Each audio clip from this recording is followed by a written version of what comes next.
84 कोस में फैली संपूर्ण ब्रज यात्रा मथुरा, वृंदावन, गोकुल, गोवर्धन के बाद बरसाना भी इसी 84 कोस ब्रज यात्रा का एक महत्वपूर्ण हिस्सा है। बरसाना को राधा रानी का निवास स्थल माना जाता है। बरसाना गांव यहाँ की लठमार होली और कृष्ण जन्माष्टमी, राधा अष्टमी पर होने वाले बड़े बड़े आयोजनों की वजह से सिर्फ भारत ही नहीं बल्कि पूरे विश्व में बहुत प्रसिद्ध है। आज की इस वीडियो में मैं आपको पूरे बरसाना की यात्रा कराने वाला हूँ। आप घर बैठे पूरे बरसाना और नंदगांव के दर्शन कर पाएंगे। अगर आप भी इस यात्रा पर आना चाहते हैं तो इस वीडियो को पूरा जरूर देखिएगा। चलिए आज घूमते हैं बरसाना।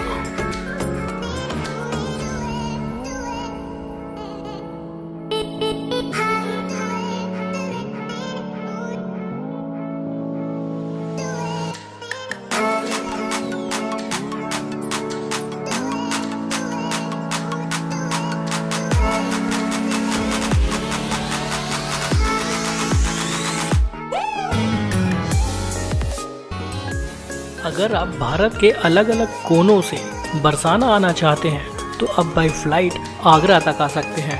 आगरा से बरसाना के बीच की दूरी 116 किलोमीटर है। अगर आप बाई ट्रेन आना चाहते हैं तो बरसाना का जो नियरेस्ट रेलवे स्टेशन है वो कोसी कला में है। कोसी कला हरियाणा का एक छोटा सा शहर है। कोसी कला से बरसाना के बीच की दूरी 19 किलोमीटर है। आप चाहें तो मथुरा तक भी बाई ट्रेन आ सकते हैं। मथुरा से बरसाना के बीच की दूरी 50 किलोमीटर है। जो ट्रेन दिल्ली से मथुरा आती है वो ट्रेन कोसी कला मथुरा से पहले पहुंचती है। अगर आप बरसाना आना चाहते हैं तो आपको कोसी कला उतरना पड़ेगा और आप बाय रोड 19 किलोमीटर दूरी तय करके बरसाना पहुंच जाएंगे। अगर आप पूरी जर्नी बाय रोड करना चाहते हैं तो आप अपनी पर्सनल कार, बाइक या रेंटेड टैक्सी लेकर बरसाना टूर कर सकते हैं। आप चाहे तो कुछ टूरिस्ट बसेस के थ्रू भी बरसाना टूर कर सकते हैं। बहुत सी टूरिस्ट बसेस बरसाना टूर भी कवर करती हैं। दिल्ली से डिस्टेंस की बात करूं तो दिल्ली से बरसाना की कुल दूरी 171 किलोमीटर है। कोसी कला रेलवे स्टेशन के आसपास से भी आपको ऑटो रिक्शा की फैसिलिटी मिल जाएगी और मथुरा से भी वृंदावन, गोवर्धन, बाकी पूरी ब्रजभूमि से आपको बरसाना तक के लिए ऑटो रिक्शा की फैसिलिटी आसानी से मिल जाएगी। सभी जगहों से चार्ज कोई फिक्स नहीं होते हैं। ऑटो रिक्शा के चार्ज नेगोशिएबल होते हैं। आप बार्गेनिंग करके ऑटो को बुक कर सकते हैं। अब मैं आपको बताने वाला हूँ कि बरसाना आने के बाद आपको किन किन जगहों पर जाना चाहिए। बरसाना आने के बाद इन सभी जगहों को आप जरूर कवर कीजिएगा। आपकी पूरी यात्रा बेहद ही खूबसूरत रहेगी। सबसे पहले जब आप बरसाना पहुँचेंगे तो मेन रोड पर ही यह गांव स्थित है, लेकिन राधा रानी का मुख्य मंदिर कुछ दूरी पर स्थित है। राधा रानी का मुख्य मंदिर एक छोटी सी पहाड़ी पर स्थित है। आपको वहां तक जाना होगा। ये हम जा रहे हैं राधा रानी मंदिर की ओर। अब यहाँ से गाड़ी भी जा सकती है, लेकिन बहुत टफ चढ़ाई है, खड़ी चढ़ाई है। हम थोड़ा पैदल चलेंगे अभी। ये देखो क्या पेड़ है, खूबसूरत। जा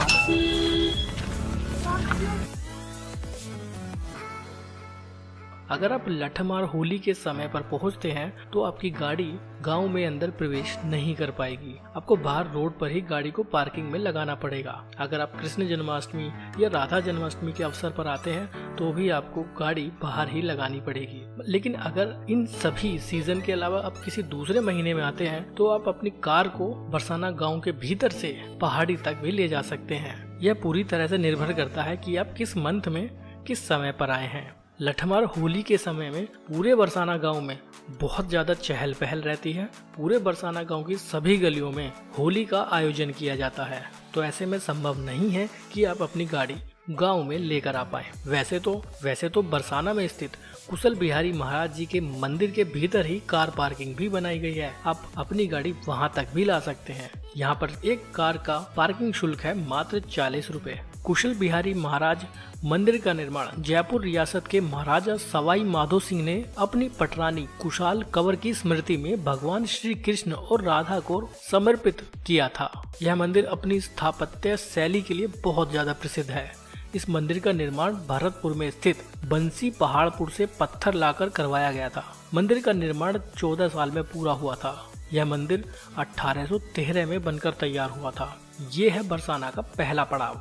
अब इस जगह को जरूर कवर करें। वर्तमान में यह मंदिर राजस्थान के देवस्थान विभाग के अधीन है। आप सभी लोग जानते होंगे कि बरसाना गांव मथुरा जिले का ही एक गांव है जो उत्तर प्रदेश में स्थित है, लेकिन कुशल बिहारी महाराज मंदिर राजस्थान के देवस्थान विभाग के अंडर में रहता है। कुशल बिहारी महाराज मंदिर में दर्शन करने के बाद आप ठीक उसके सामने से राधा रानी मंदिर तक भी जा सकते हैं। बरसाना के बीचों बीच एक पहाड़ी है, उसी के ऊपर राधा रानी मंदिर स्थित है। इस मंदिर को बरसाने की लाडली जी का मंदिर भी कहा जाता है।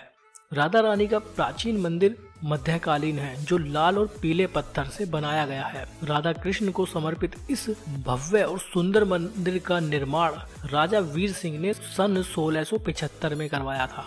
राधा जी को प्यार से बरसाना के लोग लाडली जी बोलते थे और वृषभानु उन्हें दुलारी कहकर बुलाया करते थे। राधा जी के पिता का नाम वृषभानु और उनकी माता का नाम कीर्ति था। राधा रानी का मंदिर बहुत ही सुंदर है, बहुत ही मनमोहक है और मंदिर तक जाने वाला यह रास्ता भी बहुत ही खूबसूरत है। राधा रानी का मंदिर करीब 250 मीटर ऊंची पहाड़ी पर बनाया हुआ है। इस मंदिर में जाने के लिए सैकड़ों सीढ़ियां चढ़नी पड़ती हैं, लेकिन अब मोटर मार्ग द्वारा भी आप यहां तक पहुंच सकते हैं। होली के समय में और राधा अष्टमी के समय में यहां बेहद भव्य स्तर पर आयोजन किया जाता है। सैकड़ों लाखों की तादाद में श्रद्धालु यहां पहुंचते हैं और बहुत बड़े स्तर पर बरसाना में होली के कुछ दिन पूर्व ही लठमार होली का आयोजन किया जाता है।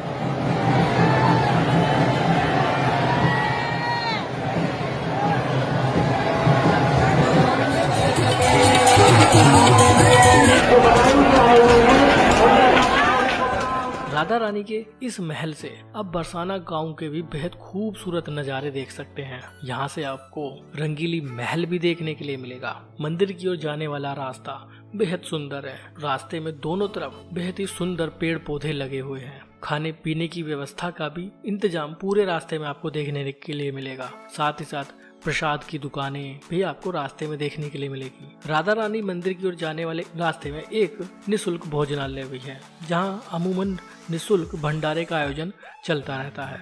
बरसाना गांव में बहुत बड़े स्तर पर लठमार होली का आयोजन होता है। लठमार होली के बारे में मान्यता है कि नंद गांव से श्री कृष्ण जी अपने सखाओं के साथ बरसाना में राधा रानी के साथ होली खेलने आया करते थे। तब बरसाना गांव की महिलाएं राधा रानी और उनकी सखियां उन ग्वालों पर लाठियां बरसाया करती थी। ये सारी प्रक्रिया हंसी मजाक के तौर पर होती थी और तब से ही यह मान्यता चली आ रही है। बरसाना से 10 किलोमीटर की दूरी पर स्थित नंद गांव से पुरुष बरसाना में होली खेलने आते हैं और बरसाना की महिलाएं उनका स्वागत लाठी डंडों से करती हैं और इस तरह से लठमार होली का आयोजन किया जाता है। बरसाना के इन खूबसूरत मंदिरों में दर्शन करने के बाद आप बरसाना से मात्र 1.5 किलोमीटर की दूरी पर स्थित रंगीली महल जा सकते हैं। पहले रंगीली महल में आम लोगों के लिए प्रवेश दिया जाता था, परंतु अब इसे आश्रम के रूप में तब्दील कर दिया गया है। रंगीली महल के बराबर में ही कीर्ति मंदिर का निर्माण किया गया है। कीर्ति मंदिर पूरे भारत का एकमात्र ऐसा मंदिर है जो राधा रानी की माता कीर्ति को समर्पित है। यह मंदिर भी बेहद खूबसूरत है। बरसाना के रंगीली महल परिसर में बना यह भव्य कीर्ति मंदिर वास्तुकला का बेजोड़ नमूना है। यह मंदिर जगत गुरु कृपालु महाराज ने बनवाया है। मंदिर प्रबंधन का दावा है कि यह देश में राधा रानी की मां कीर्ति का इकलौता मंदिर है। इसकी भव्यता भक्तों को बरबस अपनी ओर आकर्षित करती है। बहुत बड़े क्षेत्रफल में फैला कीर्ति मंदिर बेहद ही खूबसूरत पत्थरों से बनाया गया है। आप एक बार यहाँ अवश्य जाएं। कीर्ति मंदिर में दर्शन करने के बाद महज 9 से 10 किलोमीटर की दूरी पर स्थित नंदगांव आप जरूर जाइएगा। नंदगांव वही गांव है जहां कृष्ण जी ने 11 वर्ष के बाद अपना आगे का जीवन बिताया था। होली के समय यहाँ भी बहुत बड़े स्तर पर होली का आयोजन किया जाता है। नंदगांव की इन गलियों में बहुत बड़े स्तर पर होली खेली जाती है। हजारों लाखों की तादाद में श्रद्धालु नंदगांव में होली खेलने आते हैं। नंदगांव में श्री कृष्ण जी का घर स्थित है। यह वही घर है जहां नंद बाबा अपने पूरे परिवार के साथ यहाँ निवास करने लगे थे और अपने परिवार ही नहीं बल्कि गोकुल में मौजूद पूरे गांव वालों के साथ नंद बाबा इस स्थान पर आ चुके थे और एक नया गांव बसाया गया था जिसका नाम नंदगांव रख दिया।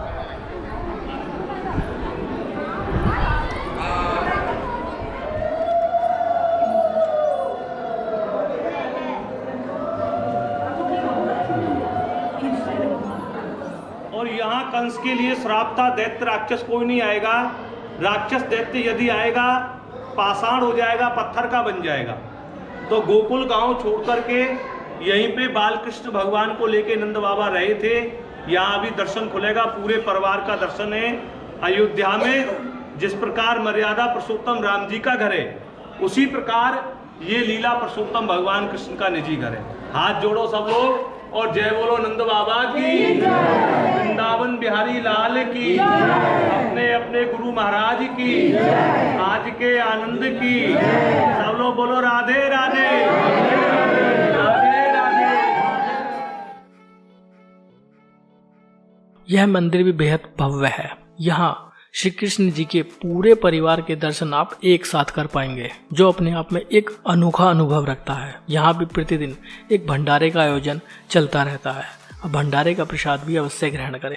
दरअसल द्वापर युग में भगवान श्री कृष्ण नंदगांव में पले बड़े थे, जबकि राधा रानी बरसाना की थी। श्री लाडली जी मंदिर के गोस्वामी रमणदास जी कहते हैं कि राधा और कृष्ण का प्रेम अमर है। दोनों गांवों के लोग नंदगांव के प्रत्येक बालक कृष्ण के सखा और बरसाना की हर लड़की राधा के रूप में मानते आ रहे हैं। वैसे तो राधा और कृष्ण जी का विवाह नहीं हुआ था। 5000 साल से चली आ रही परंपरा में नंदगांव और बरसाना में कभी कोई वैवाहिक संबंध नहीं हुआ। दोनों गांवों के बीच के लोगों में रिश्ते नहीं होते हैं। हालांकि नंदगांव से जब हुरियारे बरसाना पहुंचते हैं तो प्रिया कुंड पर नंदगांव के युवाओं का दामाद की तरह स्वागत होता था। यहाँ पर नाश्ता, ठंडाई और भांग पीने के लिए मिलती थी।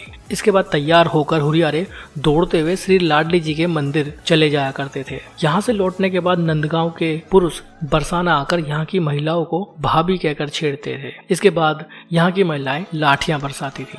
तो यही परंपरा आज भी नंदगांव और बरसाना में चली आ रही है, जिसे आज लठमार होली का नाम दे दिया गया है। इन सब के अलावा कृष्ण जन्माष्टमी और राधा अष्टमी पर भी बेहद भव्य आयोजन इन दोनों ही गांवों में किया जाता है, जिसमें लाखों की तादाद में श्रद्धालु इन सभी बड़े बड़े आयोजनों के साक्षी बनते हैं। एक बार आप भी अपने जीवन में 84 कोस में फैली इस ब्रज यात्रा में दर्शन करने जरूर आए। मथुरा, वृंदावन, गोकुल, गोवर्धन, बरसाना, इस संपूर्ण ब्रज यात्रा की मैं एक वीडियो बना चुका हूँ। उस वीडियो का लिंक आपको ऊपर आई बटन और डिस्क्रिप्शन बॉक्स में मिल जाएगा। उस वीडियो को आप जरूर देखिएगा। कैसे आप पूरी ब्रज यात्रा को बेहद आसानी से कर सकते हैं, वो सारी जानकारी उस वीडियो में बताई गई है। यह वीडियो कैसी लगी कमेंट बॉक्स में जरूर बताइएगा। वीडियो को ज्यादा से ज्यादा लाइक और शेयर जरूर कीजिएगा। कमेंट बॉक्स में जय श्री राधे, जय श्री कृष्ण जरूर लिखिएगा। आगे भी ऐसी इन्फॉर्मेटिव वीडियो आप तक पहुंचाते रहेंगे। अभी के लिए राधे राधे।